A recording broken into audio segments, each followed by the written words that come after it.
Hello everyone, welcome to my channel shine with Sarita. आप सबका स्वागत है यहाँ पर। यहाँ हम डिस्कस कर रहे हैं इंक्लूसिव एजुकेशन के कुछ बहुत ही इंपॉर्टेंट क्वेश्चंस। चलिए शुरू करते हैं।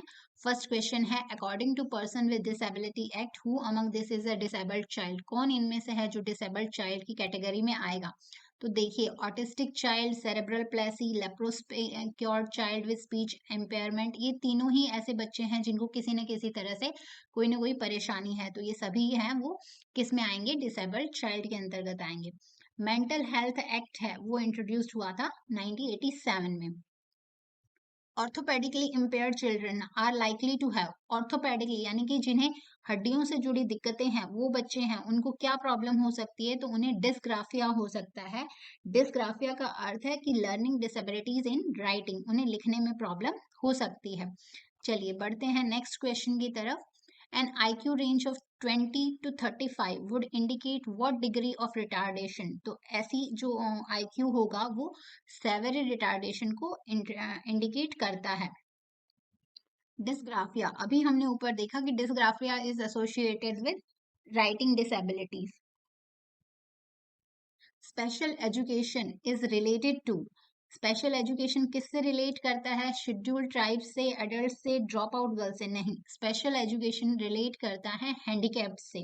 जिन लोगों को किसी न किसी तरह की क्षति है उनसे रिलेट करता है special education. IDA stands for individuals with disabilities education act.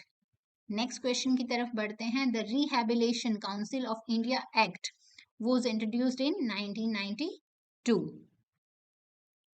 Children and young adults can generally hear sound ranging from 20 to 20,000 hertz. इसके बीच की जो साउंड है उसको बच्चे और यंग एडल्ट्स हैं वो सुन पाते हैं। एंड इंक्लूसिव स्कूल,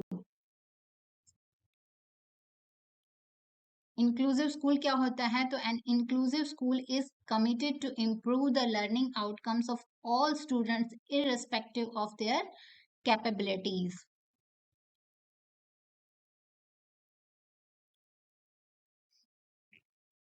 जिसमें सभी के जो स्टूडेंट हैं उनकी कैपेबिलिटीज के साथ साथ सभी को क्या है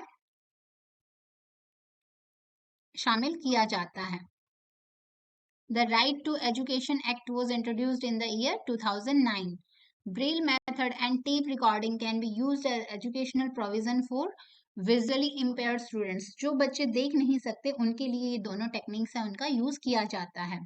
the major frustration that children with hearing loss face in the classroom is, जो सबसे ज्यादा बच्चे को फ्रस्ट्रेशन होती है हियरिंग लॉस जो वो वहां पर फेस करता है क्लासरूम में, वो क्या होती है?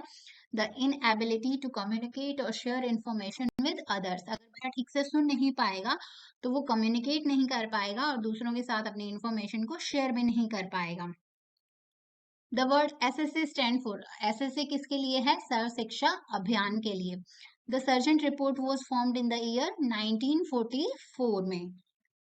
Deficiency in the ability to write associated with impaired handwriting is a symptom of dysgraphia. अभी हमने देखा था कि राइटिंग से रिलेटेड अगर कोई डेफिशिएंसी है तो उसको क्या कहा जाता है? Dysgraphia. The National Trust Act was implemented in the year 1999. Which type of students is or are included in inclusive class? तो इंक्लूसिव में हम जनरल और स्पेसिफिक दोनों ही स्टूडेंट्स को शामिल करते हैं। यहाँ तक के लिए रखते हैं। नेक्स्ट मिलते हैं नेक्स्ट सीरीज में और वहां पर कुछ और क्वेश्चंस को हम डिस्कस करेंगे। अगर आपको पसंद आए तो चैनल को लाइक, शेयर और सब्सक्राइब कीजिएगा। फिर मिलते हैं।